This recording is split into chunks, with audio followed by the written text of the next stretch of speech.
Welcome to Your Mac Life for Wednesday, November the 1st, the first day of November 2017. I am your host, Shawn King. The cute girl sitting over here to my right is... Melissa. Hey, Melissa, how you doing? Good, thank you, Yay, Shawn. she came back. Yay. I'm so happy. On tonight's show, we're going to talk to our good friend Jim. Oh, this is show number 1154, by the way. We're going to talk to our good friend Jim Dalrymple of The Loop at loopinsight.com about his first impressions of the iPhone 10. We're also going to have a probably fairly long discussion about these iPhone reviews and first impressions and that kind of thing. There's this whole thing that Apple did on Monday and apparently last week where they gave review units out to not the usual suspects. Just as background for Melissa, there's about 10 people in the tech community that Apple often gives pre-release versions of the iPhone software out to. And most of those guys didn't get their iPhones until, I think, yesterday. But Apple did invite a bunch of non-typical people to an event, I think over the weekend. And they posted their impressions. They were allowed to post their impressions on Monday, well before the usual suspects. And that's caused quite a bit of a kerfuffle. In particular, John Gruber got really pissy. I think Gruber's the only guy who's gotten publicly pissy. Others have said things subtextually or privately that I've seen and heard. But Gruber was the only one who just got really ticked off, and it was hilarious. It was very, very funny how pissed off Gruber was. And rightfully so, not rightfully so. We'll talk about that with both Jim and Melissa. Melissa has her own comments about this. And this is why I told you this is why I wanted you on the show, because you're looking at this from a different point of view than I do. Probably less jaded, less cynical, more average person. So that's why I wanted you to talk about this stuff. Okay. And in our starting point photography segment, we're going to talk about histograms. We mentioned it on last week's show, and Melissa wanted to know about the histogram of a camera. And we'll talk about that a little later on in the starting point photography segment. As you all know, on last week's show, we announced our engagement. Thank you all very, very much for the hundreds of well wishes that we got both on Twitter and on email and on YouTube and all kinds of things. Really, really appreciate it. It's very sweet of you guys to say that. And so here in British Columbia, we're just going to have a civil... I thought we were going to have a civil ceremony. No fights. No. Basically a non-religious ceremony. The province of British Columbia has what they call marriage commissioners. I don't know if any other province does it this way, but I guess it would be the equivalent of American justice of the peace marrying somebody. So they have marriage commissioners, and you basically hire a marriage commissioner, and they perform the ceremony for you. So the idea was we're going to wait until Melissa's son, Damon, comes back from his Iceland-Scotland trip, which is on the 1st of December. Yes. And so the day after, on the 2nd of December, we've hired a marriage commissioner, and the marriage commissioner is going to marry us. And then on the 8th, we're jetting off to Australia. So it's going to be it is going to be a quiet ceremony, a very small. It'll be Rory, her son, Damon, her son. Your friend Giddy, have you told Giddy about it? She knows, yes. Because we need 2 adult witnesses. So Damon will be one and Giddy will be the other. And the marriage commissioners, that's 1, 2, 3, 4, 5 people. Yeah. 5 people. Just for that one, yeah. Just for that one. Just for that one. So here I thought, simple, quiet, no muss, no fuss. Well, Miss Thing over here apparently told the continent of Australia that she's getting married. And then she decided just getting married here in Vancouver isn't good enough. We're here in the Sunshine Coast isn't good enough. So now what's the plan? It's just going to be a gathering of people. A gathering of people. And how many people? There'll be chocolate cake. How many people? And the cat's trying to get in. And I don't know how many people. Let's just make it an open door policy. Anybody who Well, wants we'll be to. on the beach. Yes. We're going to get married on the beach. It'll be beautiful. It'll be hot. We won't have any shoes on. And then we'll go and have a barbecue and we'll drink and be merry with everybody. So we're going to have a shoeless ceremony on the beach. Yes. Frickin' hippie.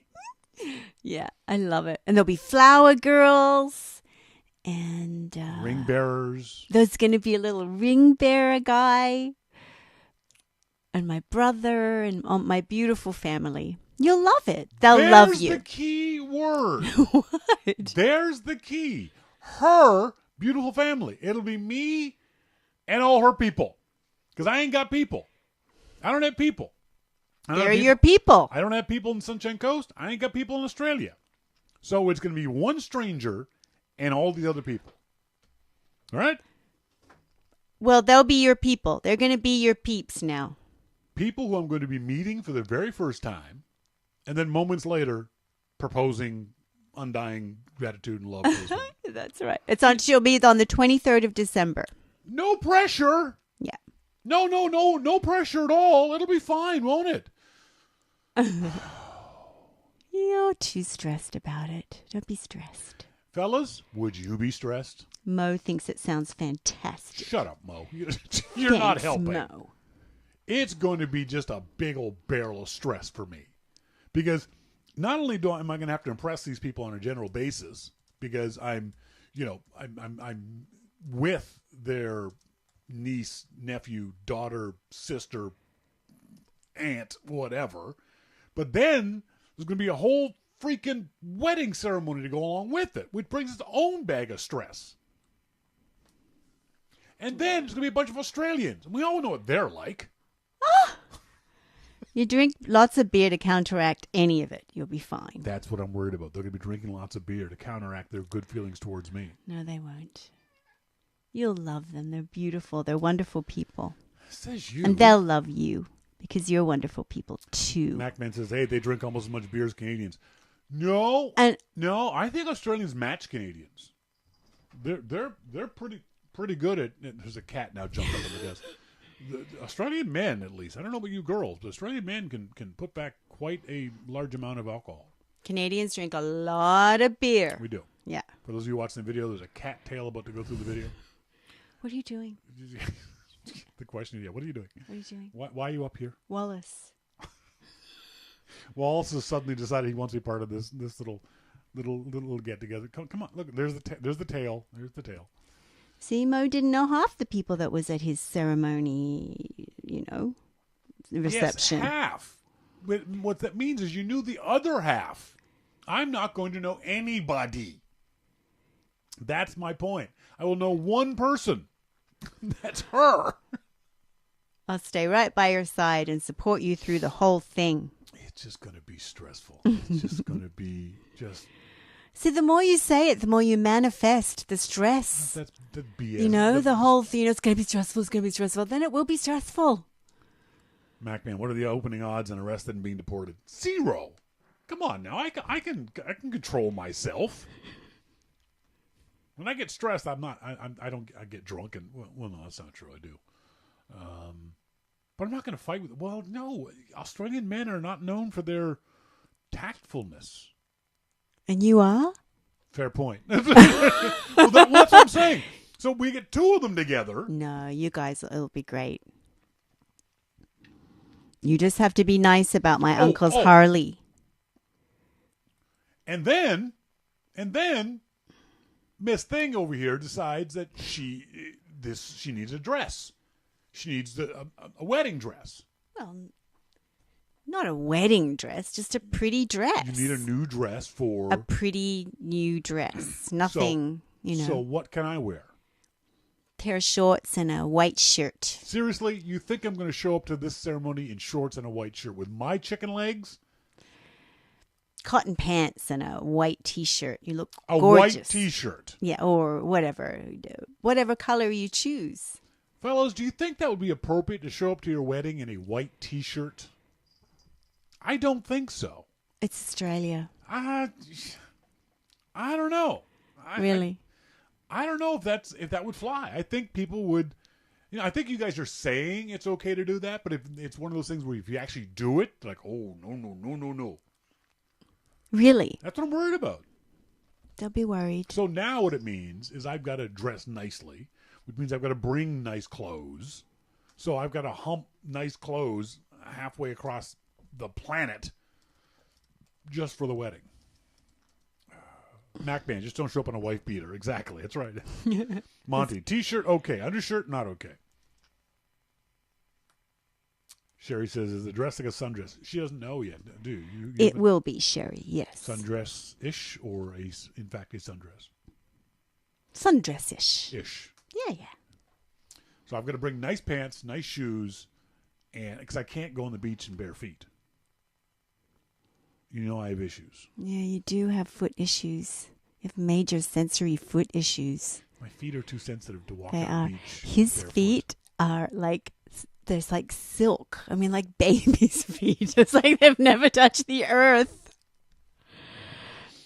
It's weird. I when I walk on a beach in bare feet, I giggle because it tickles my feet. That would be adorable. No, it's not adorable at all. It's adorkable. Completely adorkable. Monty, welcome to your wedding planner. I know. No, this is so simple. It's nothing. Sandals. Yeah. MacMan says nice sandals. Arkstein says go. Mo says, oh my God. I'm never wearing sandals ever in my life, so that ain't happening. And Arkstein says go shirtless for a week, get a deep tan. It's Australia, dude. If I go shirtless for a week, I will boil like a lobster. There is no chance I'm going to be shirtless at any point in time in the Australian summer sun. Yes, you will. I will not. What about when you swim in the ocean? I'll wear a shirt. Okay. I'm Canadian. Even though I'm part black, the white part of me is the skin part. It's true. And I will burn Me too. like a lobster. Me too. When you're redhead. Yeah, exactly.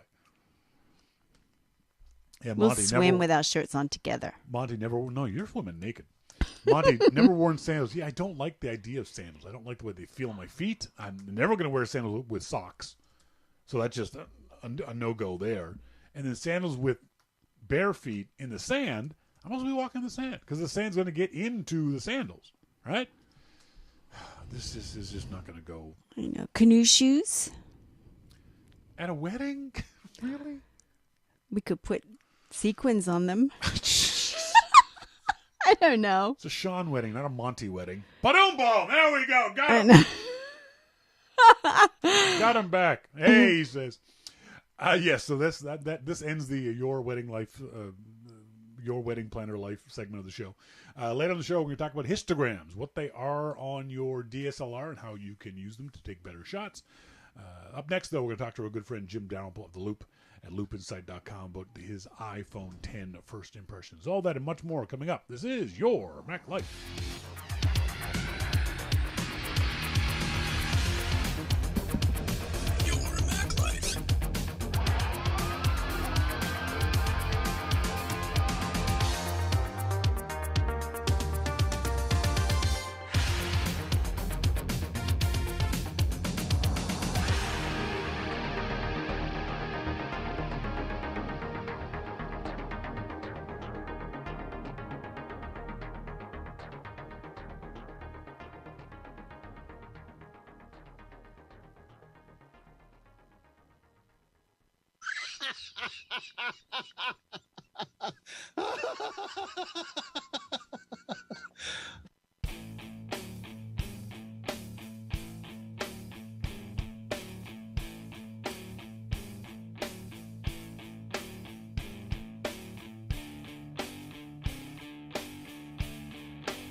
Welcome back, folks. This is Your Mac Life. I am Shawn King, joined in our phone room by our good friend Jim Dalrymple of The Loop at loopinsight.com. Jim, how you doing?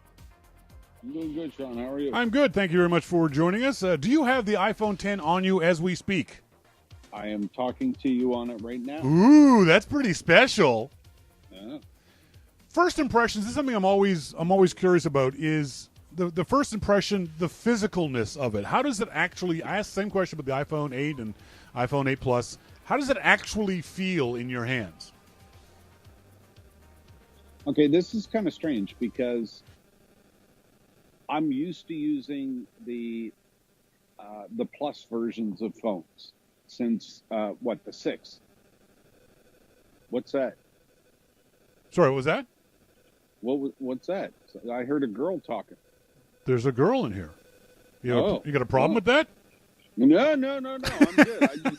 I just didn't know what kind of show this was. But, now I know. Now you know. That's good. right. Now I know. No, so I'm used to using the Plus versions of phones because I like the big screen. Yes. So when I first opened up the iPhone 10, it's more the size. It's closer to the size of the iPhone 8 than Yes. it is the 8 Plus. But the screen is actually bigger. Isn't that interesting? It's the screen is taller but not wider, isn't it?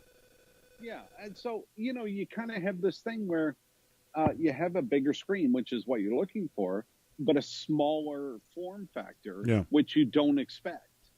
So yeah, it was kind of weird. I really like it because it fits in your pocket better. You don't have that big forehead and chin. Yep. It's just all screen. How about the finish, the quality of the finish of it? It's apparently the size of it is, or the corners of it are a little different. Explain that to us. Well, I mean, the finish really sucks. It's not really Apple. No, it's not. The finish is amazing. I mean, come on. The finish is absolutely stunning. I have no issue with anything to do with the finish at all. As a matter of fact, if the screen folds under the casing of the iPhone, I don't know if you knew that. The screen actually folds under. And then they have some special subterranean pixel stuff that's going on to make sure that there's no distortion at the edges of the phone. Interesting. Yeah. So the panel itself doesn't stop.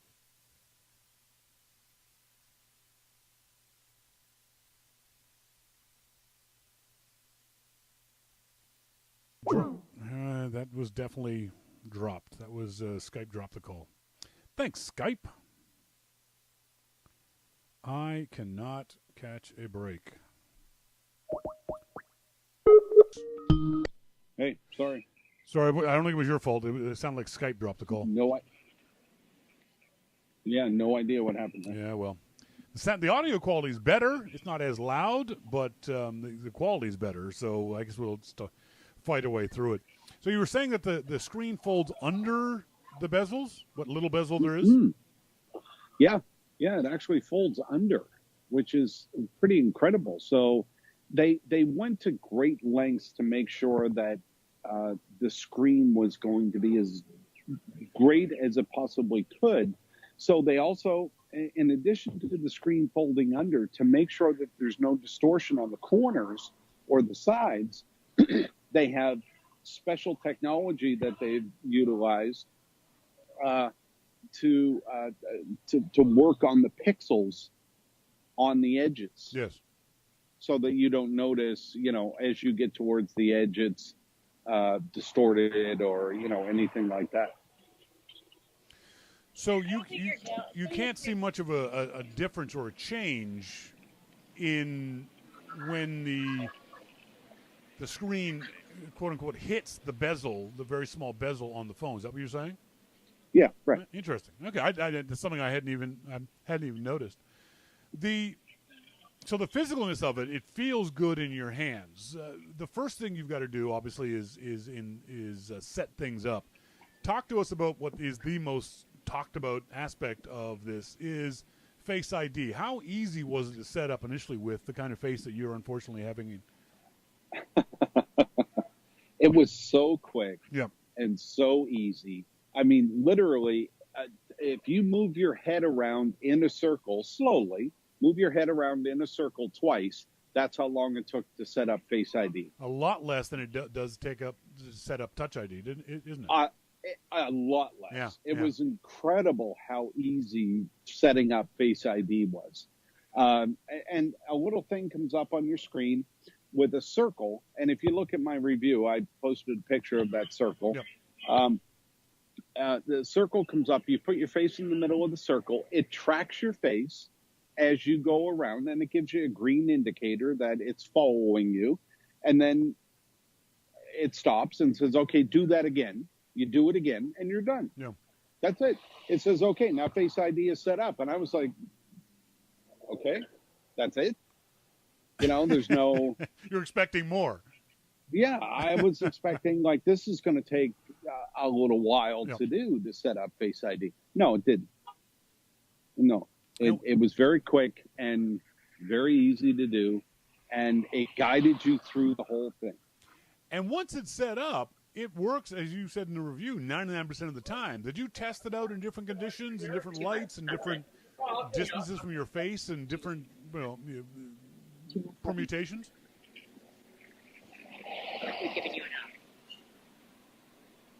Jim, I'm sorry, could you repeat that? you were getting a beer, weren't you? No. Jim is at his local pub, so that's why. Actually, it sounds pretty good for you being at the pub. Did you test the Face ID out in different lighting conditions in different? I did. Yes, I did. And actually, one of them was because of you today that I tested out in bright sunshine. Yep. And so what I was most concerned with was the darkness. Yes. So, you know, you go to concerts, you want to pull your phone out and take a picture. How does it work? You're in the dark.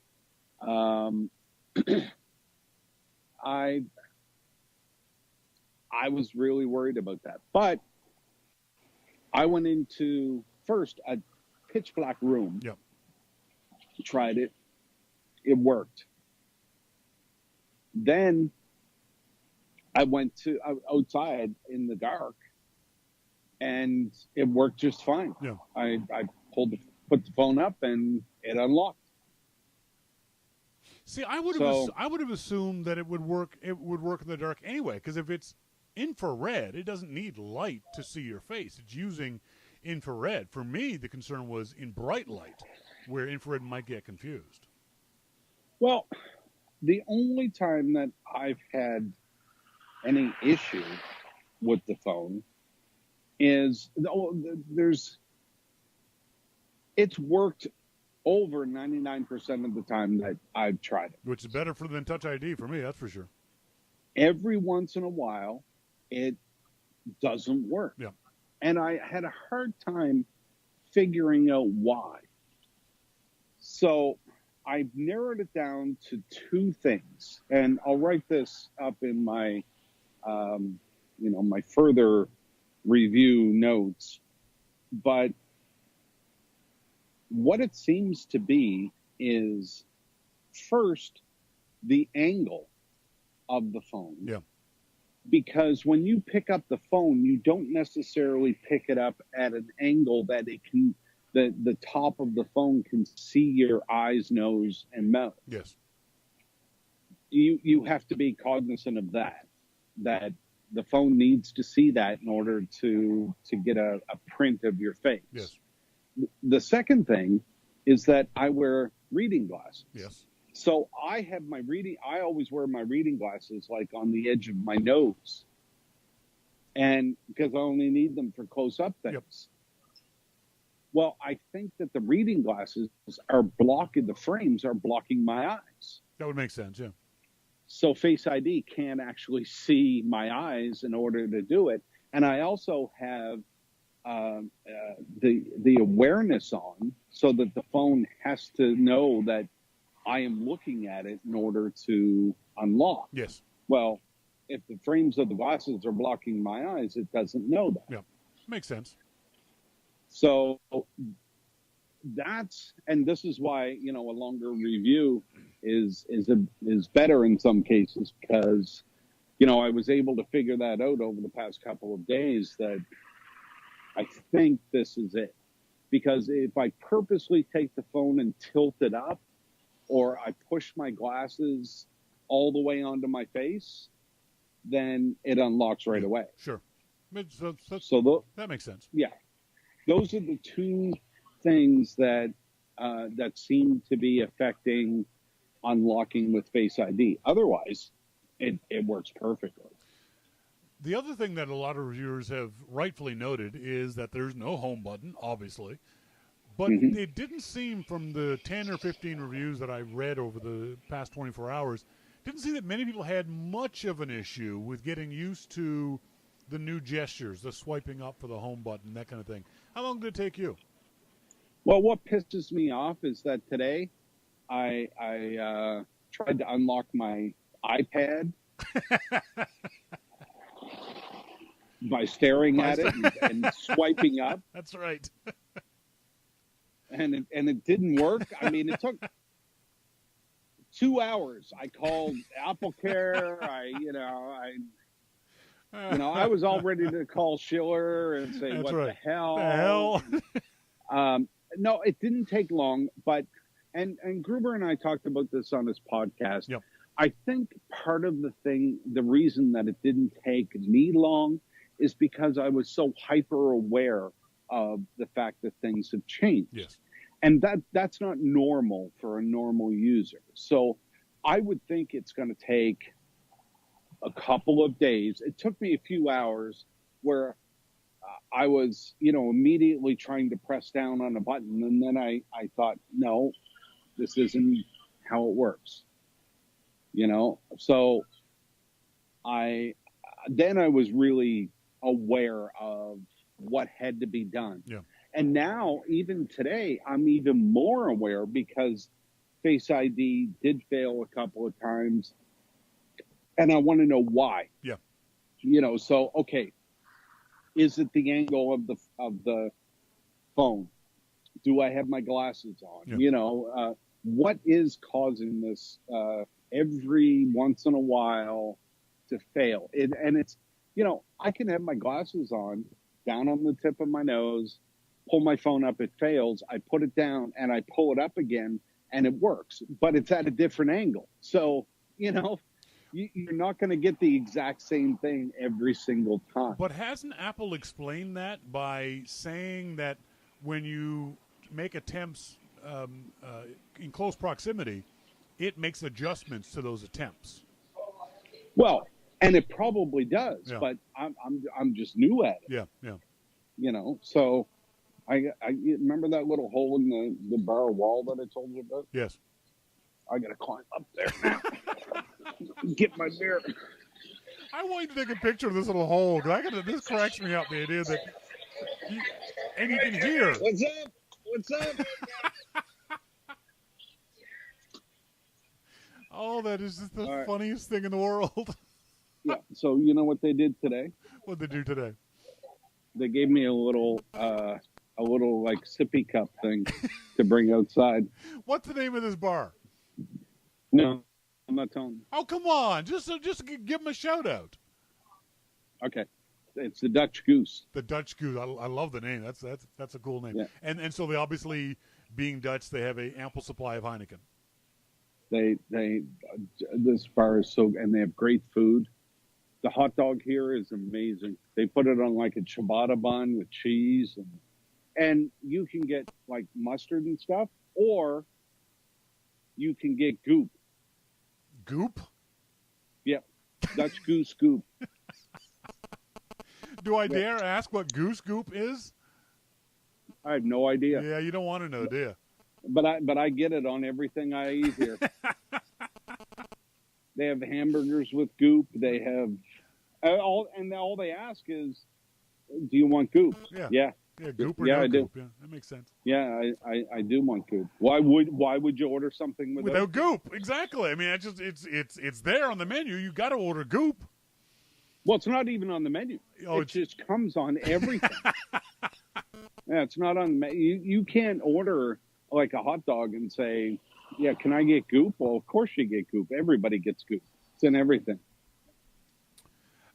Monty says, so in the dark, when I can't sleep, I'm not going to be able to fumble around on my nightstand, find my iPhone home button, activate Siri in the dark, and say, play my sleep list. That's the downside of Face ID and lack of Touch ID, isn't it? There's a more specific way of using it than with Touch ID.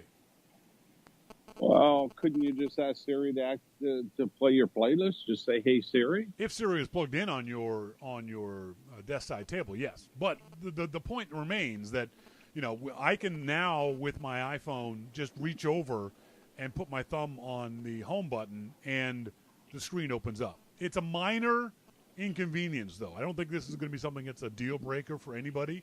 But yeah, you will have to unlock your phone in a different way than you did before. Yeah. No, you're right. There's going to be some situations where Touch ID is different than Face ID, but I have my phone with me all the time, and it's just there with me. So when I want to unlock it, I don't unlock it much during the night, to be honest. I mean. And the other thing I want people to be clear about is that there seems to be a misperception in some of these reviews that you have to look at the phone, have it recognize your face, and then you swipe up. But according to most of the reviews that I read, it's literally so fast that as you pick the phone up, if you're swiping up, by the time it gets to your face, you're already at your home screen. Correct. I mean, it's really fast. Yeah. Now, a lot of that is getting the angle of the phone right. Yes. So if you have the angle right, then you can simultaneously lift and swipe up with your thumb. Yep. And by the time you're ready, the phone is already unlocked and you're at your last app or your home screen or whatever it is.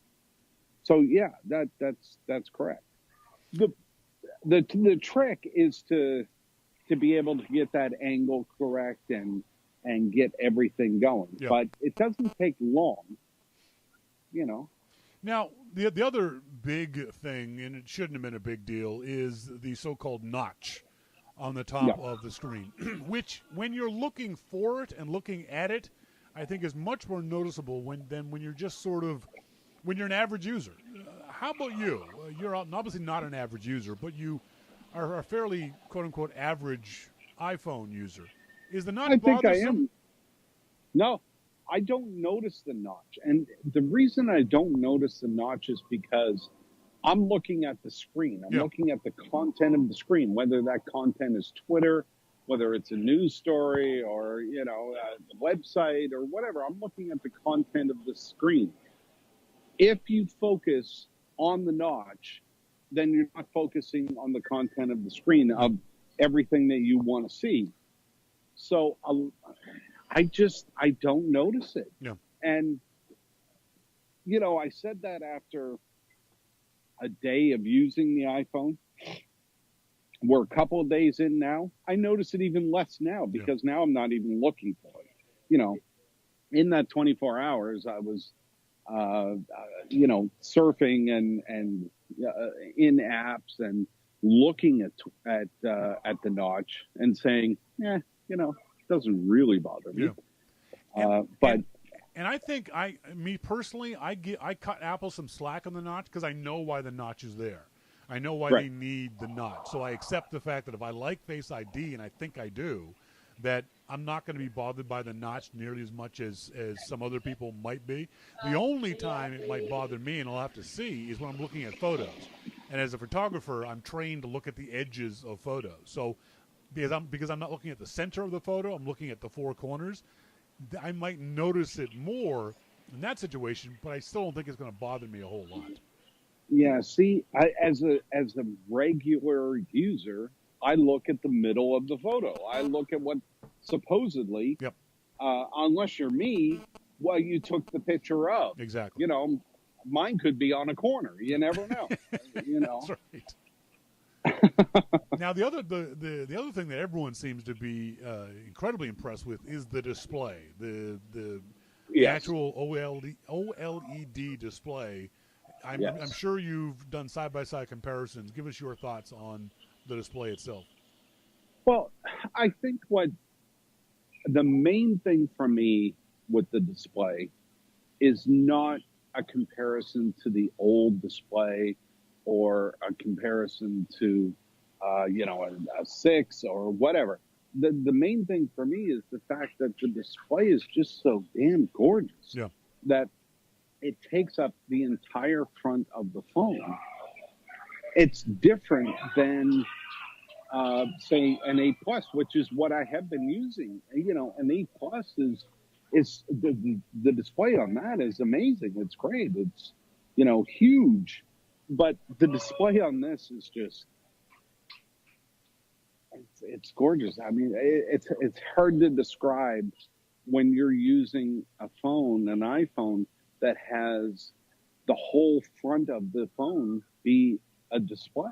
Yeah, yeah. There's a lot more to both Jim's future review, gestures, and an emoji, and a bunch of other stuff. Yeah, again, you can go to loopinsight.com and get Jim's first impressions. The next thing I want to talk about is this whole undoubtedly tempest in a teapot idea of these reviews. Traditionally, you and others who have been blessed by Apple get your review units a week before a embargo date from Apple. You get to use that device for the week, write up your review, and then on that embargo date at Wednesday at 9 a.m. Eastern time, Apple says go ahead and publish, and you guys all publish all at the same time. And that seems to have worked in the past. This past week, Apple has changed the rules up in to me, interesting kind of ways. Most notably, John Gruber, and I haven't listened to you guys talk this afternoon on John's podcast, so I don't know if he's changed his mind. But he seemed awfully pissy on Monday that other people, not reviewers, I will not call these people on YouTube reviewers, other folks had been able to talk about their iPhone 10 experiences before the usual suspects got their review units and got their write-ups on the web. How did you feel about that? Did you feel left out? Do you understand why Apple's doing this? Well, I certainly understand why Apple's doing it. Do I feel left out? No. I mean, I got an iPhone 10. I had some time to be able to get my initial thoughts together, but I was very clear with Apple that I cannot do a review and focus on everything in that day that I have it. Yep. But what I will do is take some of the bigger features that I'm able to use, and I can write about that. Yep. That's what I can do. So, and that's what I did. I mean, to me, the big features were the notch and how that affected my use of the phone, which it didn't. Secondly was Face ID. And third were the new gestures. There's no home button. So now what do you do? Yes. Those are the three things that I decided to focus on. Yeah. Other people, other people tried to do full reviews. Sure. I didn't think that I was ready to do that. And, it's not like I went to Apple and said, oh, well, I can't do a review. Yep. I said, I'll post my initial thoughts on what I think is important, and then I'll follow up.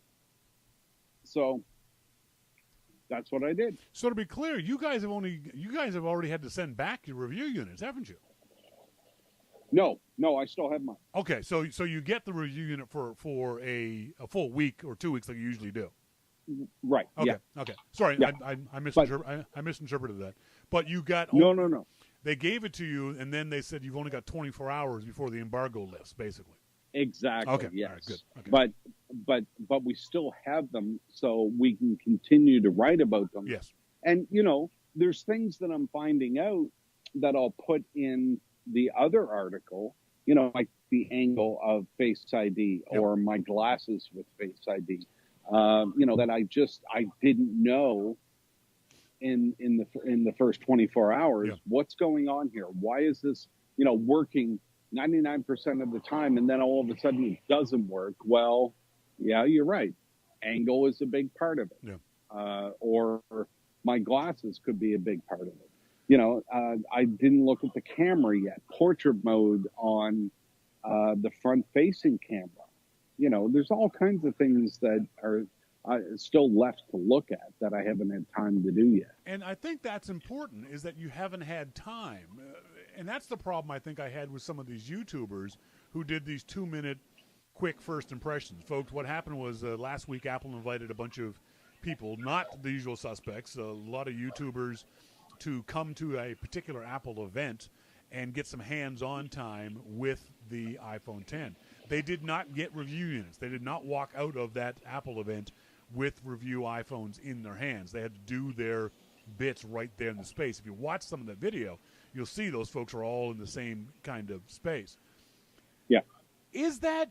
I'm trying to figure a way to ask this question. That's definitely different than what Apple's done in the past. As a reminder, the very first iPhone only went out to 4 reviewers: Pogue, Ed Begg, Steve Levy, and Walt Mossberg. And in previous reviews, Apple sent this out to, for lack of a better term, professional reviewers, folks who do reviews and have done them for many, many years. Suddenly on Monday, these functionally strangers, at least strangers to us in the tech media, suddenly come up with these first impressions of the iPhone. And they are all typically very breathless and very, oh, this is wonderful, this is great. A lot of them are also very inaccurate. How did you feel about those videos? So there's a couple of things here. First, would I have loved to have been Stephen Levy and put out one of the first articles? Of course. Yep. I mean, of course I would. But do I care that Apple gave the early access to some YouTubers? No, I don't care. I really don't, because I don't think, for my purposes, I don't think that those types of first looks or reviews or whatever you want to call them matter much to what I do. Yeah. Because, as you said, some of them were wrong in what they said, and that's okay. I mean, you can put up whatever kind of thing you want there, and people are going to watch it, and that's okay. I said what I said. I mean, I was very honest in what I said. I don't really care. I mean, you would always love to be the first one Sure. to have one and say, yeah, so that's a thing. Yes, of course. But otherwise, I don't really care. I mean, I'm happy that I have one. I'm happy that I was able to give my first thoughts. I'm answering as many questions as I can. Yeah. And, I move on from there. Why do you think Apple made this change? Why do you think this is a complete different way of doing PR for the iPhone X? There's a lot of different guesses, but do you have any opinions as to why Apple made the change? Media has changed in the last 10 years. Yeah. I mean, I don't blame Apple for wanting to go after a different market. That's fine. But if they can do that. But if that was why they did it, why do they invite these people? MacMan in the IRC chat room says appeal to millennials. And I get that, and I have no problem with that. But, yeah, for example, the fashion blogger that they invited to this event only has 2,500 subscribers to her YouTube channel. She is Yeah. not Well, a name among millennials. She's not even a name in the fashion space. So why her? well You know what I'm saying? I I get if you I want to don't get know. this out to more people, but there are plenty of YouTubers out there with 500,000 subscribers, with 1,000,000 subscribers, with 2,000,000 subscribers. Why weren't they invited? Yeah, I don't know. I didn't ask. That's You know, where my confusion to, comes from. I understand why Apple's doing it. I don't understand why they pick these fairly low-level YouTubers. to me, it's Apple's decision to make. Yep. And you know, if Apple values my opinion and my readers, then they'll ask me to take a look at it too. Yep. They did, and you know, I gave people my thoughts. So now here's something interesting that Monty says. He says, but the usual suspects lost page views for first out the door reviews. So yeah, they care. I don't know if that's true, and maybe I don't know if you want to say this publicly or not, Jim, but I'd be interested to see the page views you got for your iPhone, say, 7 review versus your iPhone 10. I'd be willing to bet they're going to be very, very close, if only because your audience is going to want to hear your voice. Complete strangers may not, but I'm definitely going to read. I've read every other review out there. Yours is probably going to be slightly different in tone, but it's going to hit the same high points, so there's no need for me to review it. But I will. Right. To read it. But I will. Same with Gruber. Same with Jason Snells. Yeah. I think your audience is going to read your review regardless. Yeah, it's not going to matter a whole lot because people that follow, you know, whether it's John or Jason or me or whatever, are going to read probably all of the reviews. Yeah. And they will ask questions like, you know, why did John find this and you didn't? Sure. You know, well, you know, John's a big display freak and I'm not. Yeah, that's right. No, I mean that. That's true. Oh, yeah, you're right. Yep. John, Yep. you know, he is a big display freak. And, you know, Jason looks at different things than what I look at. So, you know, maybe you use the phone more like Jason than you do me. Well, then, you know, you take all of the information in, and it's not that I'm going to lose a whole bunch by not being the very first one. Would I gain a whole bunch if I was Stephen Levy and had the only one out? Of course you would. I mean, there's no doubt about that. But I'm happy with having one and be able to answer reader questions about it. Yep. And I think that's the key is that you guys write differently. You're not writing the same. I will not read Engadget and The Verge and all the other ones because they're all going to be the exact same. But your tone is different from Jason Snell's, is just different from Gruber's. And also because I know you guys and trust you guys. So I think your review is going to be more of value to me than a 2-minute vlogger review or first impression of this thing, or even a longer form. Chaz Jarvis put out the stupidest circle jerk of a first impression video I've ever seen, and that to me doesn't serve Apple at all. I don't see Apple being served by these low-level vloggers posting on YouTube. If they had gone for the guys with the higher subscriber numbers, then yes, I could understand it. But at last count, all those videos of all those people have gotten less than 500,000 views. That seems kind of lame to me. Yeah. Yep. Well, you know, but that's my opinion. People can do what they want to do. And, you know, as long as my readers, one way or another, get some context into how I think about it, then I think I'm doing fine. Yep, I agree. When do you estimate your full review of the iPhone 10 will be up on loopinsight.com? Probably Monday or Tuesday. Okay, we'll look forward to it then. Folks, been talking to Jim Dalrymple, The Loop, at loopinsight.com. Thanks, Jim. Thanks, Shawn. Talk to you later, buddy. See ya. Bye. Except for the occasional GSM noise, I think that one came out, that audio was a lot better than the past. So I'm going to see if I can't convince Jim to do that more often. So.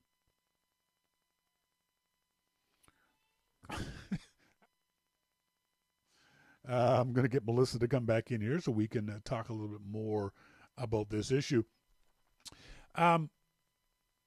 MacMan says, how do they choose them? We don't know. We obviously they were chosen. They were all, I think, based in New York or at least close to New York City. Arcsign says these were YouTube-style hands-on events. Professionals that are worked up need to understand that YouTubers are an alternative medium and are gaining traction. I completely get that. But if that's the alternative medium, why choose YouTubers who have fairly low numbers, who don't have much cachet on YouTube, don't have much of a reputation? Oh, sorry, is your microphone on? It is not on. I'll not put you on camera until you turn your microphone on. Your mic's up now. Oops, I've covered your face. Oops. Do you still have the volume turned up on this one? Okay. Yeah, turn it down. Stop. Turn it down. Okay. You ready? Ready. All right, good. Mosquito says YouTuber selected by predictive popularity algorithm licensed from Yahoo. Shut up. Arcsign says, Shawn, because Apple can invest in the future without giving YouTube, which is a huge media company, a free boost. Okay, I don't understand that, Arcsign. They did give YouTube a free boost, or at least a small boost. So the story is that Apple chose to give the first look of the iPhone X not to the usual suspects, even in the tech media, even in the traditional national media, even the traditional Mac media. They gave the first look to a bunch of bloggers in New York City at a private event over the weekend. And then let me get the timeline right, on Monday, those folks, the usual suspects, got their iPhone 10s and were told the embargo was going to lift for them in 24 hours. Whereas the YouTubers, our embargo had already lifted for them. That's one of the reasons why Gruber was so pissed off, was because he saw these YouTubers getting access to the iPhone 10 before he even had one in his hands. And then Apple said, here is your iPhone 10. Your embargo lifts in 24 hours. And that kind of pissed off a lot of people. That why did Joe over there get to do this before I got to do it? Not so much that I'm important and Joe isn't, although I'm sure that was part of the tone. But that was the basic thing. As a journalist, you want to be first and right. More first than right, but you want to be first rather than right. In our discussions, Melissa, what do you think about this? And this is why I think this is interesting, is because as I keep saying to you, you're the average person. Do you think this was, knowing what I've described to you, this was a good thing for Apple or the average consumers? Into the microphone. A good thing. I guess the argument that we have had is that they're not they don't have the knowledge base that your usual people have that review these things.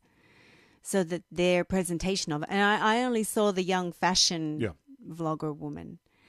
So she came at it from an uneducated perspective and just very fluffily did her 2-minute spiel. I think that was the problem. Certainly the problem I had with that particular fashion blogger, that she is not well known with only 2,500 subscribers. She was dead wrong on at least 3 separate occasions. The other problem I had in general was that these people did not announce how and why they had this most favored nation status from Apple. Some of them made it seem like they were the only ones who had done it. I have an exclusive. Well, if there's 30 people there, it's not exclusive.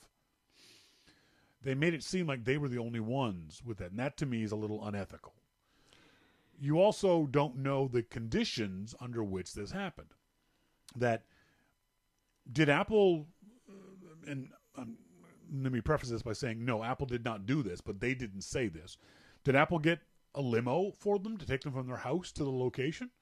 Was there food there? Was there booze there? Did they get paid for this? There was no disclosure as to the conditions that these things were done under. And having been to many of these things, I know for a fact limos happen.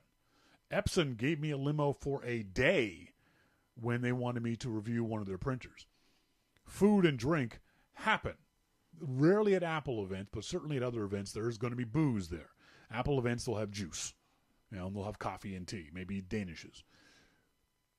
So for me, a lot of it is the lack of disclosure from these new voices.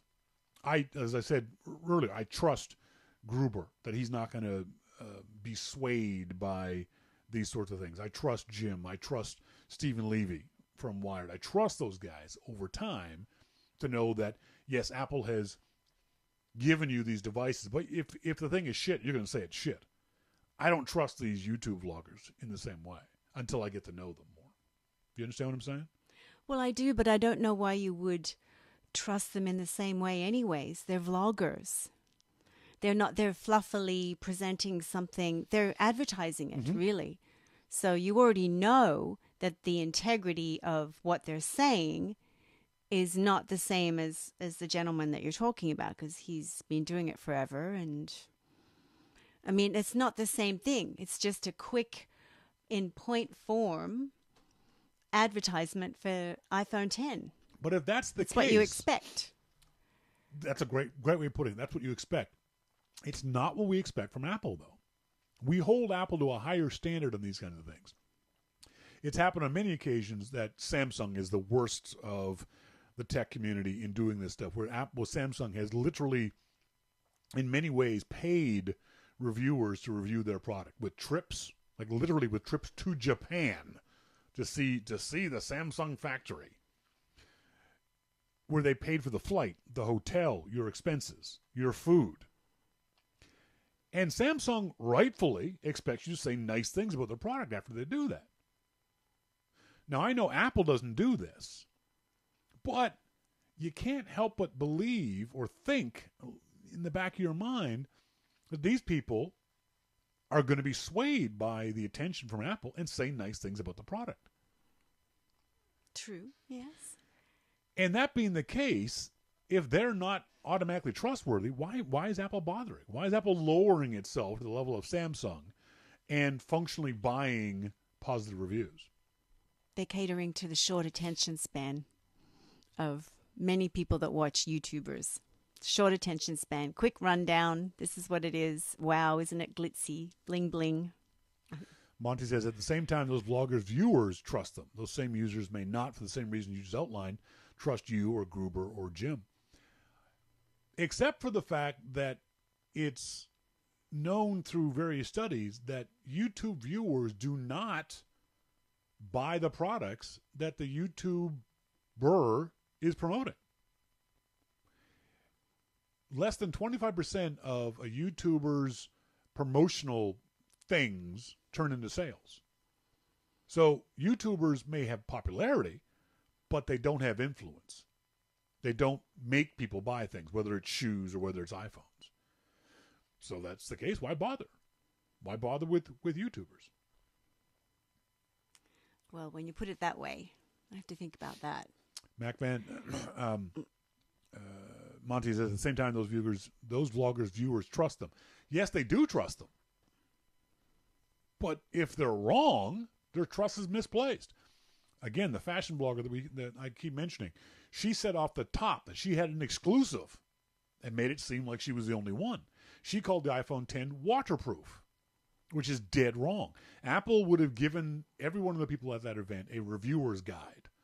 And it would have been, here's what we want you to talk about. Here's the tech specs on it. Here is the marketing speak. Here's the information on it. And I guarantee you that document would have said it is water resistant, IP67, whatever. But she said waterproof. That's wrong. She also, because, and this is something else, because she's a fashion blogger and not a tech person, she promoted the wireless charging. Wireless charging is great. Well, it turns out wireless charging isn't great. Wireless charging right now, the way it stands, is very iffy. I've seen many reports from a lot of people who are saying that those little round wireless chargers, it looks like you just drop your device on these chargers and boom, everything magically works. Well, in fact, that's not the case. On every charger, there's an orientation. The phone has to be exactly in the right orientation for charging to happen. And if, for example, overnight you get a notification, your phone buzzes, and it vibrates off that exact orientation, your phone won't charge. So, as a tech reviewer, talking about wireless charging, she would have known that. But as a fashion reviewer, she doesn't know that. No. And I wouldn't expect her to know that. But that's something users want to know. They want to know whether or not wireless charging works the way they expect it to work. Well, in my mind, it's just buyer beware. Yeah. You don't just see something like that and go, oh, well, I wouldn't. Without, looking into it a bit more, researching it a bit more. It's like when you buy anything. Mosquito says, misplaced trust is how Enderley and Thoreau have made a living for decades. Mosquito says, I'm a techie and a graphic designer, but I wouldn't do a review that included fashion commentary. That's the other thing you and I talked about.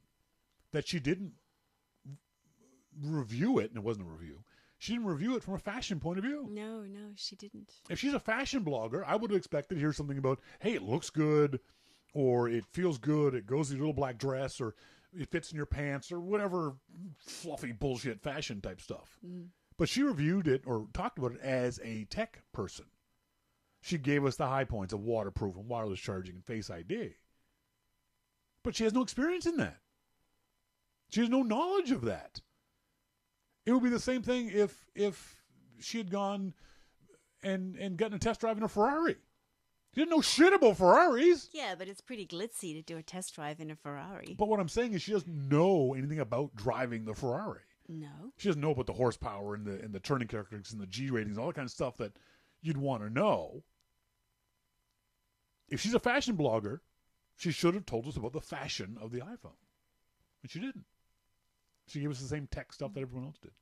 It's just another reason why these reviews didn't do anything for me. No, you just seem to have I believe you seem to have an high expectation of these reviews that these vloggers and maybe have done. And I think you need to look at it from a different perspective and use different language about it. Yeah, I think that's definitely part of my bias, is that I think this stuff is too important to be given to just some Joe Schmo fashion blogger. Yes.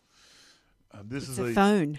It's not a phone. It's not a phone. It's a small computer. It's a $1,000 small computer. Mm-hmm. People are going to spend a lot of money on this. We're going to spend $1,500 Canadian on the iPhone 10. That's nuts. That's just insanity for us to do that. But we're going to do it anyway. Mm-hmm. Mm-hmm. So I want honest, clear, accurate information about this stuff.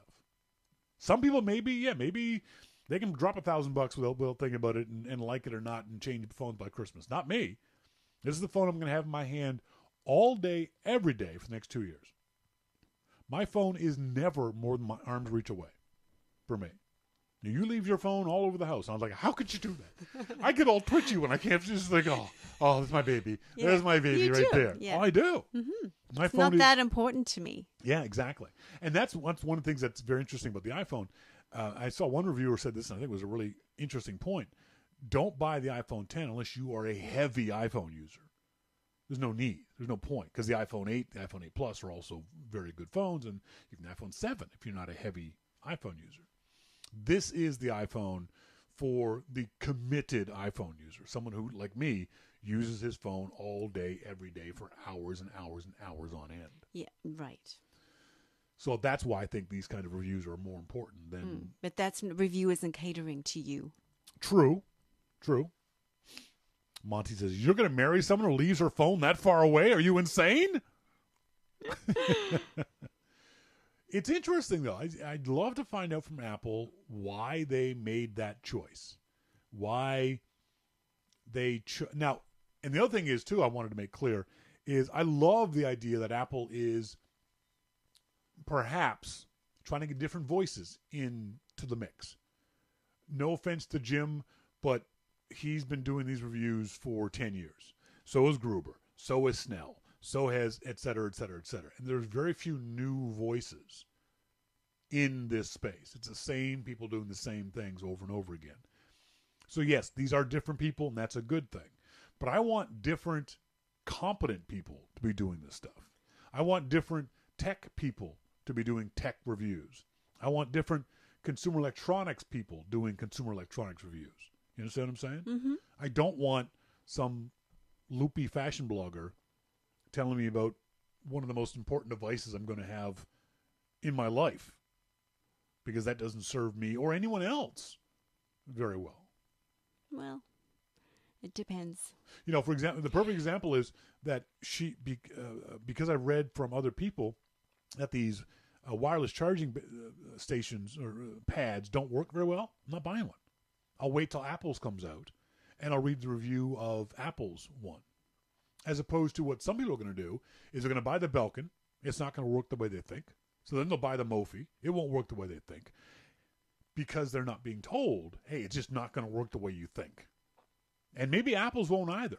But at least now I'll wait and look and wait for the reviews of Apple's AirPad, I think it's called, before I'll get any kind of wireless charging. Plus, I know wireless charging by itself is slow. It's not as fast as being plugged into the computer. It's an overnight charging thing. So, because I know this, because I read it in other good reviews, I've just saved myself $100 on a charging pad. Mm-hmm. So that's why I'm saying these things are important.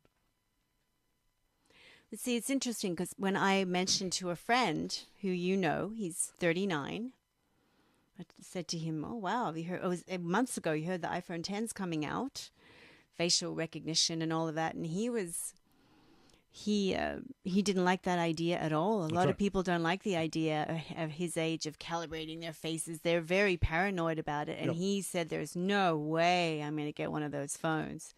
And he's a heavy phone user. Yep. Your son Damon isn't crazy about the idea of Face ID. No, I mean, a lot of these young folks don't like the idea of it at all. So they presented it in a way that didn't analyze it too much, just whoa, whoa, whoa, whoa, whoa, whoa, whoa, in their quick way, and that might influence a lot of young people. MacMan says, I really dislike the Face ID thing, to be honest. Yeah, I don't like it either. The other thing I haven't heard from a single reviewer, Jim included, is what if you don't want to use Face ID? That's right. Do you have to use Face ID? Is that the only way to unlock your phone? The reviewers aren't telling me that. That's something I want to know. Is there another, even if it's just a passcode? Because fingerprint ID hasn't worked for you on your phone. No. You don't like it. Doesn't work. No. So you still use a passcode. Well, if you don't want to use Face ID, is there a way to do it with a passcode? Yes, there is, but none of the reviewers have said that. No one doing the first look has said it. Not a single one of the reviewers have mentioned it. But that to me seems to be fairly important. Because some people, like MacMan and like Damon and like your friend, don't want to use Face ID. No. And I have no problem with that. Yeah. MacMan says, I'd much prefer a model with Touch ID over Face ID. Monty says, we know there's a passcode option because of the failure on stage at the keynote. So, it's interesting. Do you have any thoughts about this, folks? Send me emails to onair@yourmaclifeshow.com. Give me your thoughts about whether you care who does the review. Is this...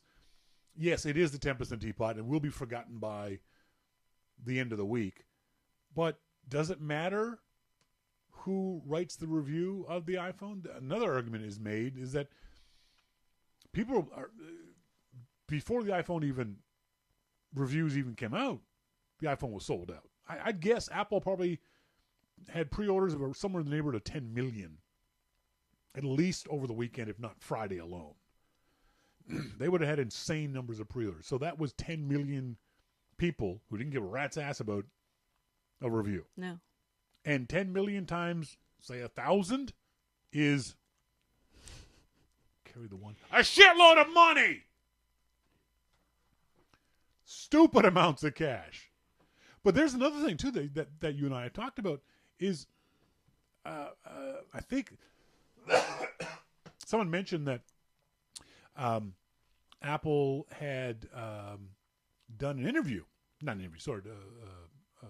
advertisement on the World Series last night. Someone said, I just saw it on Twitter. Oh, look, there's the first iPhone 10 was the first iPhone 10 commercial. And you and I talked about this. Why are they advertising this? They don't need to advertise this. They don't need to. They don't need to spend a dime on advertising. It's very much like Disney advertising Star Wars. The Star Wars budget for each of their movies is $100 million. Why? Anyone who wants to see Star Wars knows when Star Wars is coming out. They don't get advertised for a dime of it. Yet they still do. It always confuses me why it creates hype. It's hype. But the hype is going to be created anyway. Creates more hype. I'm trying to find this picture. Here we go. This is a really cool graphic of. Oops! I suddenly blocked. I think I blocked your face. Oh, sorry. I'm sorry. This is. Let me put it up on the big screen. Assuming roughly 300. Look at. It looks like you're looking around the corner. Well, I can't see it anywhere. Can you? Okay. Can you see? No, it's okay. You go. Assuming roughly 300,000 iPhones fit on a 747, this group of planes near Alaska alone is currently hauling $2.1 billion of iPhones. That's insane. $2.1 billion of iPhones are on those 1, 2, 3, 4, 5, 6, 7 or 8 planes. That's kind of mind-boggling. It's really kind of wild. So, why advertise? You don't need to advertise. Well, from what you say, they don't need to review. They don't need to review. That's the other thing, too, is why I guess you got to understand why Apple does what they do. And I'm not saying I understand even slightly of why Apple does what they do.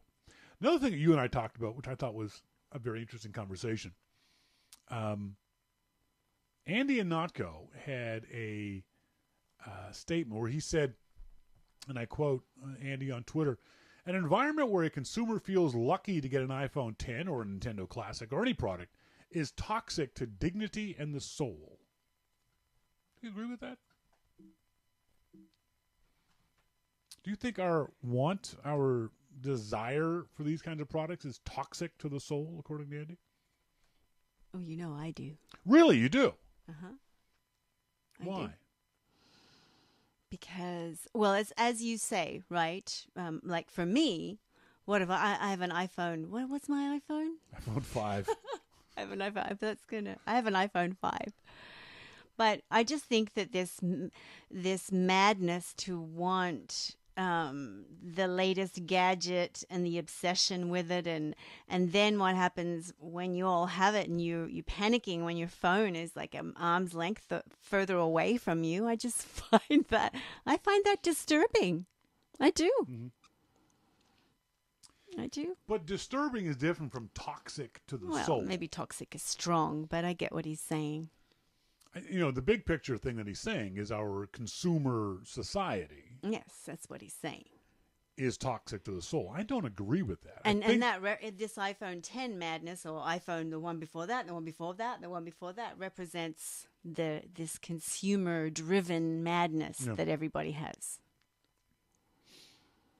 I think it comes down to the reasons why you lust after these products. Are you lusting after them simply for the sake of having them, so you can show them off to family and friends? Are you lusting after them because they're status symbols and they make you feel important just by having it?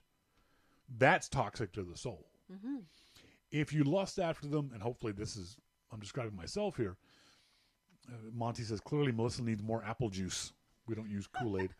I'm good. No, that is good too, because you have that different viewpoint. Again, that's why I keep saying that's why I want you there, is to give that different viewpoint. I think hopefully most of us are at least slightly well adjusted enough to understand that our lust is just in good, clean fun. That for me, it's definitely a lust for a product, a gadget. I don't care if anyone else knows I have one, but I think I can be more productive. I can be a better photographer. I can be more knowledgeable. I can, because of this job, I can know more about what the audience is doing. There's this thing on the new iPhone 7, 8, and now the 10 called touch. What's it called? Touch when you tap and hold, and things pop up. And I forgot what that's called on the newer iPhones. Force Touch. I've never used Force Touch. I don't know what Force Touch is. I've never played with it because I've got an iPhone 6 Plus, an older iPhone. So there's technology. I'm 2 cycles behind on the technology. I don't think it's gonna make me any cooler. I don't think it's gonna make me a better person. It's gonna make me a poorer person. But I don't think I have that toxicity of the soul that Andy is talking about. I do agree some people have it, but I don't think he can make that blanket statement. This is a function of our entire society. Well, yes, but everyone generalizes and makes blanket statements about what, I mean, as a whole, it is toxic. It is. I mean, what else feeds your soul then, Shawn? You do. Didn't want that. You know, what else feeds your soul? I mean, you know, living modestly, although you do live modestly. Well, you make me. I do not. Like Mo says, you know, because he's lusting after a work computer. But I just think it's like that young woman the daughter of the guy that got fired from Apple. Yes. There was shopping solves all of her problems. I mean, if I had a kid that said that to me, that I would think, oh my God, not good. Now for her, yes, I'd agree that there's a toxicity to her soul. I don't think but there's there are any doubt about that. but that's a consensus of many, many young people. I want to get I told you I'm getting a cold. I can feel it coming. Maurice Chevalier. What did you say about Maurice when I mentioned his name earlier, or you saw a tweet from him? Oh, well, that he was an he was an old French guy that's saying "Thank heavens for little girls." That's not what you said. What did you say about Maurice Chevalier? That's what I said. I said my mother loved Maurice Chevalier. The first thing you said, why would anyone use that name? Okay, sorry. Is that what I said? Yes. Okay. And I laughed because that's actually his name. That's actually I know. Maurice Chevalier is a lovely human being. Is he here? Sorry if he is. He's not. No. It's a lovely name. Maurice is a lovely name. Yeah. Jay and I back in Nashville used to always sing the song until Maurice made us stop. And rightfully so. So don't sing it. I'm not gonna. Yeah, Maurice lives in Calgary. He's a professor at the University of Calgary. He's been there for years. And he wants me to send out a very special shout out. I'm very happy to do this. He's also a scoutmaster. He also, even at his age, he's still going literally around the world with scouts. I think is very, very impressive. That's very cool. Shelley is fine, waiting patiently for our 3rd and final granddaughter to arrive in 3 weeks. Congratulations. I was wondering if you could give a shout out to Shelley, his lovely wife. November 2nd is her birthday. That's tomorrow. Happy birthday, Shelley. Happy birthday. Also, I know you're leaving soon for Australia, so could you give a shout out for anniversary? It's in a month, December 9th, and it will be our 39th wedding anniversary. That is really cool. Yeah. I'm always so happy to hear about that from our listeners. But we won't have a 39th. It's so sad. Oh, hell no. No, I don't want a 39th. But just saying, You'd be in your 90s. I'm so happy for them, and I'm so sad for us. Well, no, we could have a 39th. You'd be in your early hundreds. But that is just amazing. It is. He said, wow, where did the time go? I feel like it was just a few years ago. I was standing at the front of a church, nervous as hell, waiting. Oh. But being only 14 when I was married could explain the nervousness.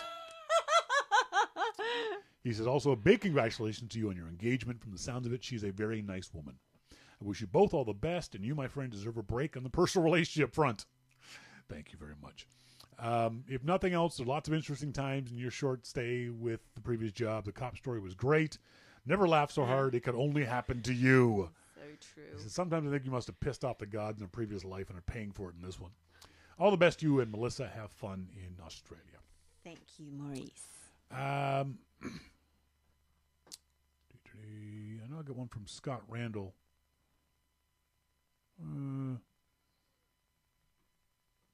So Scott, sorry, I'm running short. I'll try to get to Scott's, but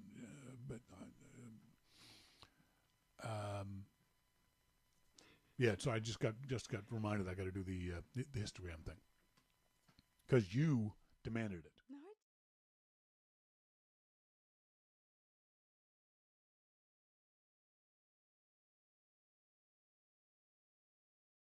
mentioned briefly histograms. And Melissa asked for a little primer on what a histogram is and how they work. All right? Sure. I just had said that I was taking notice of that when we were doing. You were interested in... Stop it. I've got two things here. Let me just get rid of this thing first. So, a histogram is on the back of your DSLR. When you look at your DSLR screen on the back, look in your manual to find out how to turn your histogram on, or even if your camera has a histogram. Most, even beginners cameras, if you've got a Canon Rebel or Nikon D3300 or something like that, will have this thing called a histogram on your screen. You can turn off or turn on. What the histogram is a digital representation of what the camera sensor sees. And that's different, or it can be different, from what your screen sees. So, for example, say you're shooting in a very, very bright light. Your screen may show a washed out image. And you may think, I have to decrease my exposure or increase my shutter speed or do something because my picture is too bright or too dark, as the case may be. So sometimes that LCD screen in the back of your camera lies to you, doesn't give you the accurate information.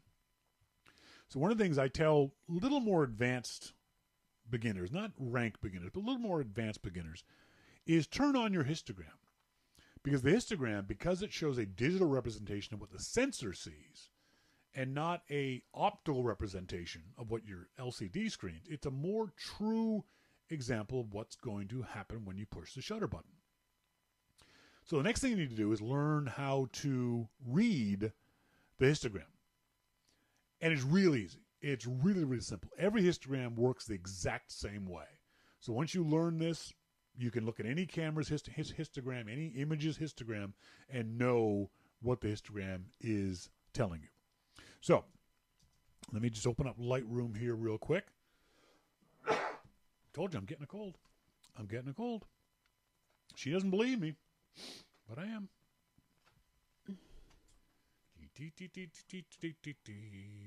Lightroom, opening up Lightroom. I don't know why this is so slow. It shouldn't be. I shouldn't be singing at all. Lightroom should have opened up. But there we go. So, how can I zoom in on this? I can zoom in on the picture, but I can't zoom in on the... So I'm going to show you guys this image. So there's the image. Hopefully, it's a lovely image. What's important, though, in this image is this thing up here in the right-hand corner. This is your histogram. It looks like a whole bunch of squiggly lines. Can I make this bigger? Can I? Oops, I screwed that up. Guess I can't. Histogram. Oops, histogram gone. View. I can get the histogram. Anyone know if I can get the histogram bigger on the iPhone? Monty can't see it. Monty can't see it? So can everyone else see it? Just Monty can't? If it's only Monty, I don't care. Monty, do you have your window squished again? Remember, that's the problem.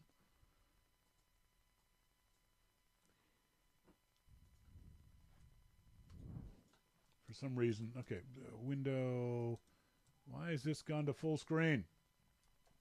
Normal. Okay. So let me bring this down here in the middle of the screen so you guys can see this. So, do you see this now, Monty? Can you see this? And right in the center of the screen, this thing is called the histogram. Can Monty see it now? Yep. Okay. So this represents the digitalness of your image. On the far, and you can see in Lightroom actually tells you what this is. So on the far left-hand side, how do I zoom in the screen on, I guess I can't. I thought I could zoom the screen in under OS 10. Command plus. No, that's not zooming the screen in, guys. Command plus. Nope, it's not zooming the screen. So on the far right-hand side here, it says blacks. So on the far right-hand side of your histogram is black. Sorry, the far left-hand side of your histogram is black, and the far right-hand side is whites. And the stuff in the middle are your highlights, your exposure, your colors, those kinds of things. So what you want to do is you want to have a histogram. So if you see on the left-hand side of your histogram a lot of black lines, pixels, if a lot of their space is here, and you can see how this happens. If I grab the histogram and squish it over, come on. If I pile up all the pixels onto one side, you can see how the image gets darker. And conversely, if I grab all the pixels and squish them over to the left-hand side, you can see how the image gets brighter. So right-hand side is bright, left-hand side is dark. So if you see a whole bunch of these lines squished over to the right-hand side, you know your image is going to be too dark, no matter what the screen says. If you see them piled up over here on the right-hand side, you know it's going to be too bright. So you look to your histogram. So you frame your shot up, and you just quickly look down to the histogram. Then it will show you this little mountain. It should look like as close as you can get to the traditional bell curve, where there's few lines piled up on the left-hand side and few lines piled up on the right-hand side, and most of the lines in a nice little mountain curve in the middle. If your image is that nice little bell curve, that nice mountain range, your image will be properly exposed, no matter what your LCD screen says, no matter what anything else is telling you. You can also use the histogram in your editing, too. So when you bring an image into Lightroom or Photos or any other app that's got a histogram, you can immediately look at your histogram and go, oh, okay, it's overexposed or it's underexposed, and make your adjustments based on that. So try that next time you're out shooting. Play around with the histogram, read your manual, turn your histogram on, and the easiest thing to do is to point your camera and focus on a very, very bright spot, the sun, not the sun, but a light, like a street light or even a home light, and watch that histogram pile up on the right-hand side. And then do the opposite. Point and focus at a dark spot, the sky or a black piece of paper or something along those lines, and watch the histogram pile up on the left-hand side. So what that'll tell you, if it's piled up on one side or the other, it means you got to get more light in the scene if it's on the left, or less light on the scene if it's on the right. Melissa and I went out a couple days ago shooting at sunset, and I was trying to get some shots of her with the sun behind, with different sun angles. And every time I pointed at her and the sun was in the shot, I saw my histogram just shoot up on the right-hand side, which meant it was going to be overexposed. There's going to be too many pure white pixels in my shot. So I then had to make a decision of how to change that. I had to get less light. So I had to either physically move myself so the sun was out of my shot, or move Melissa so she was blocking the sun. I had to do something. Because if I had taken the shot the way it was, it wouldn't have come out properly exposed. I would have had an overexposed image. The reverse is true when we were in the shade. I had to make sure to check my histogram to make sure that everything wasn't piled over to the left-hand side. Everything was too dark, because then I needed to get more light, and I added a flash, or I did whatever I needed to do to get more light in the shot. Does that make sense? So you wouldn't change into the microphone. You wouldn't change your shutter speed, or your, like you mentioned everything but shutter or aperture. When you have too much light in your shot, so I've got you perfectly framed up, but my histogram says I have too much light. Mm-hmm. What do I do? You would slow down your shutter speed. Exactly. So you would. You would. Okay. You would. But if I know I've got my shutter speed right for the conditions, So let's just say, for example, I am. Hang on a second. Where are you at? There she is. There's the pretty girl. I like having the pretty girl in the shot better than that stuff. So let's say I know I've got my aperture right for conditions. I know I've got my shutter speed right for conditions. I'm at a racetrack, and I know the cars are coming through this spot, and I want the particular blur, so I have my aperture set properly. I have my shutter speed set properly. I look at my histogram, and I see, oh, crap, it's too dark. These settings are going to be too dark. I won't know until the cars come through. But I'll take a picture, and I'll look at the image and go, that one's going to be too dark. So what do? Increase my shutter speed or decrease my aperture. Right. So the histogram will tell me what I need to do. Increase, decrease shutter, increase or decrease aperture. Before the cars come through? One of the things you do in a situation like that is always do test shots first. Okay. So I would do a couple of test shots of the cars and look and go, oh, yeah, these are really dark or these are really overexposed. Okay. I'll look at my histogram and say, because my histogram will tell me these are overexposed. Okay, what causes overexposure? The shutter's open too long. Right. Or my aperture is too big. Right. And so then I would make that change. Right. I look less at the actual LCD screen because I know the LCD screen can lie, especially, again, in bright, sunny days. It's very hard to see. If you have to, like hold your hand over your LCD screen in order to see it, that means it's too bright. Right. And your histogram can help out a lot. Right. With And you want the bell curve. You want the bell curve. A bell curve. You want that nice mountain with they call it mountains in photography. You want that nice mountain range. It doesn't have to be smooth. It doesn't have to be smooth like a bell curve. It can be all jaggy, but as long as in that general bell curve kind of shape, that means your shot's going to be perfectly exposed. All right. Now there are times when you don't want the bell curve. So say, for example, I'm shooting silhouettes, right? I'm shooting a sunset, and you're in the foreground, but I want you to be a silhouette, blacked out. In that case, I can look at my histogram and see all those pixels pushed off to the left-hand side and go, yes, I got it, because I want that dark. A silhouette shot will, because there's a bright ball of sun and you're in dark, a silhouette shot will be the opposite.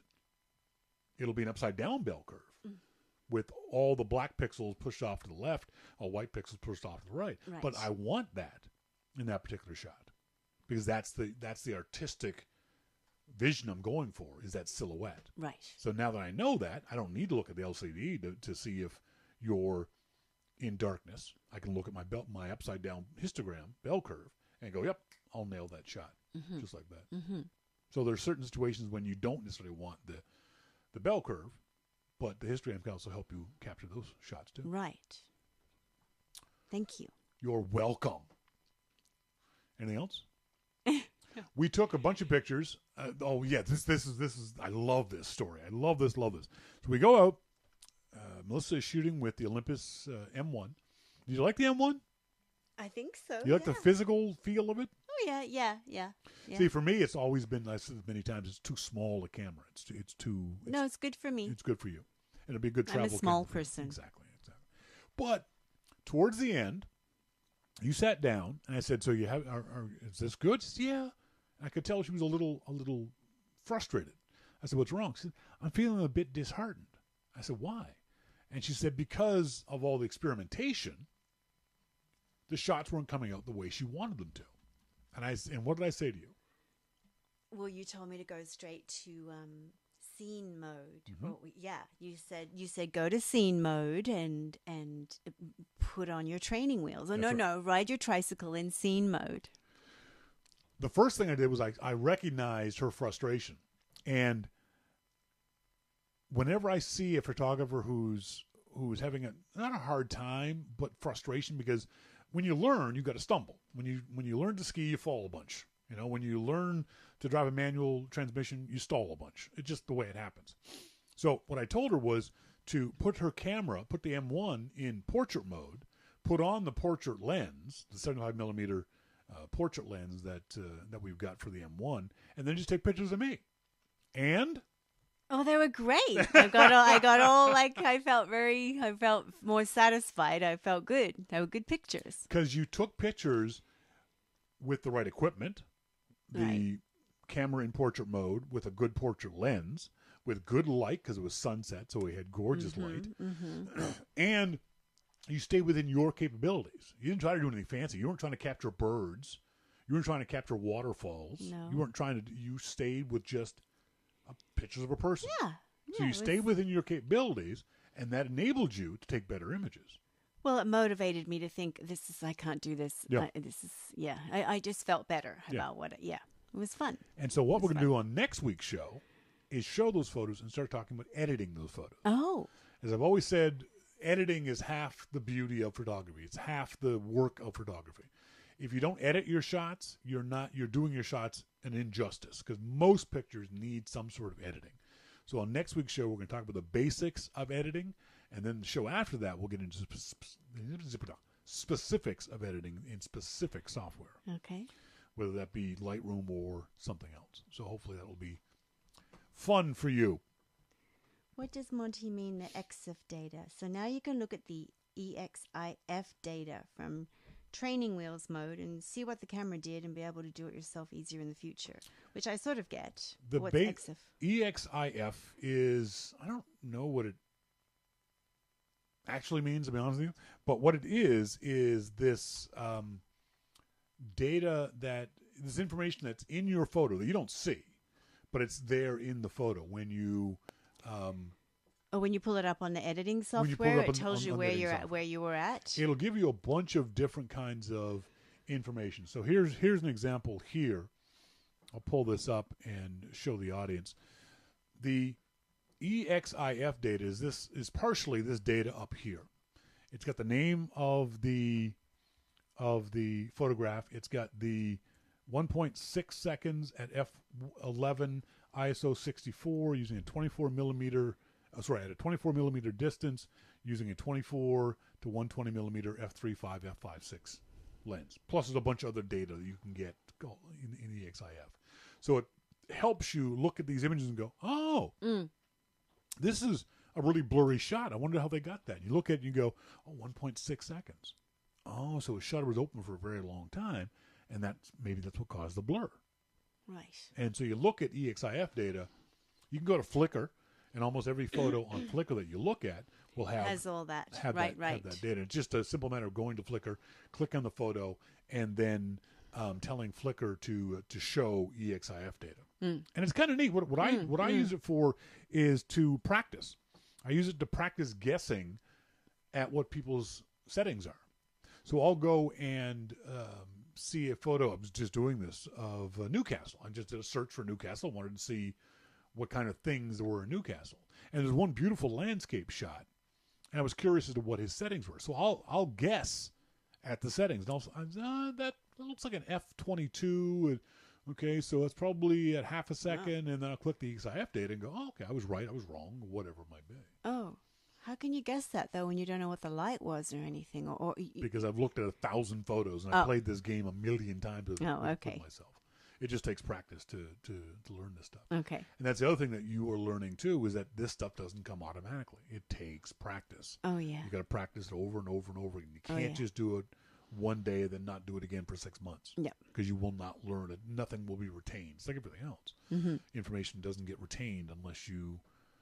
there we go. Monty, exchangeable image file format. Thank you very much, Monty, for that information. Thank you, Monty. I appreciate that.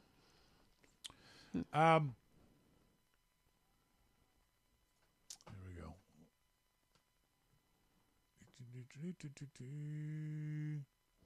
Hi, Shawn. First, let me say that this is from our friend Scott Randall. Let me say that Melissa is a really sweet and down-to-earth lady, and yes, cute, too. Oh. Isn't that nice? Thank you, Scott. Thank you, Scott. I'm really happy for you both. Yeah. He said, okay, you and Jim are mistaken about the charging procedure for iOS devices and laptops, for that matter.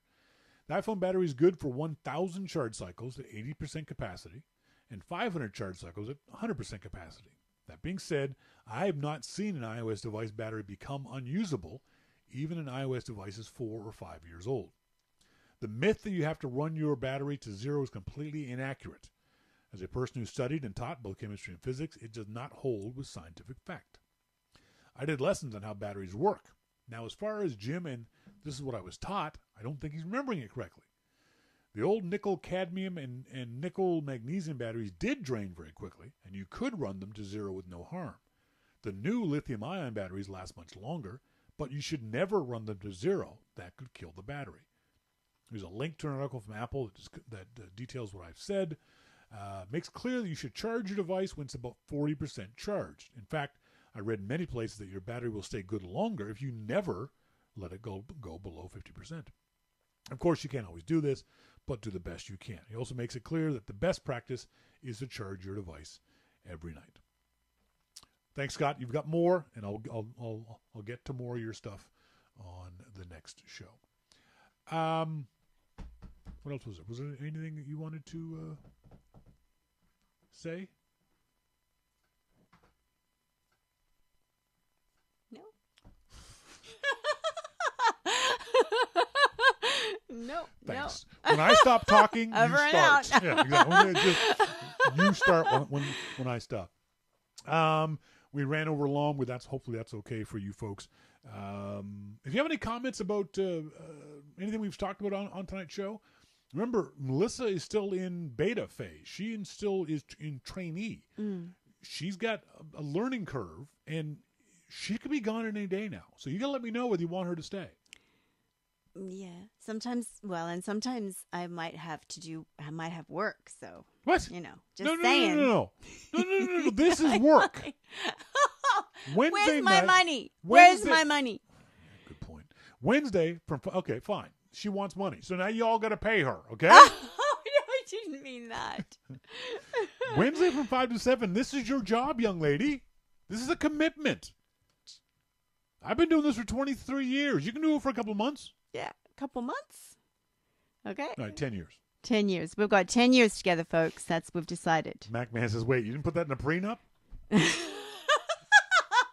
We have to do our prenup yet. We've got a little while to do that. We got 5 weeks. 5 weeks and 2 days before we go to Australia. I know. So remember, we want to get your Christmas wishes. Please send us video with your name and where you're from and a Merry Christmas, a Happy Hanukkah, a lovely Festivus, whatever it is that you're celebrating in the holidays. Send a video to us, and we're going to put them all, mash them all together into one video that we'll post up. There won't be any shows. There won't be any shows from the 8th of December until January 3rd, but Melissa and I think we've got a way we can at least get some audio and video up. Mm-hmm. So fingers crossed, we might be able to do some audio and video for the audience, and then mash those together to make a show. So send us your Christmas greeting videos as soon as you can, because the sooner you do it, the sooner I can start editing this stuff together. Folks, as always, thank you guys very much for joining. Thanks very much to our good friend Jim Dalrymple of The Loop at loopinsight.com. Thanks very much to you guys for listening, for being tuned in, whether you're listening to the archive or whether you tuned in live this evening. And as always, thanks to Melissa for being here. You're welcome, Bio. Thanks, folks. As always, I've been Shawn King, and you've been listening to Your Mac Life. See ya!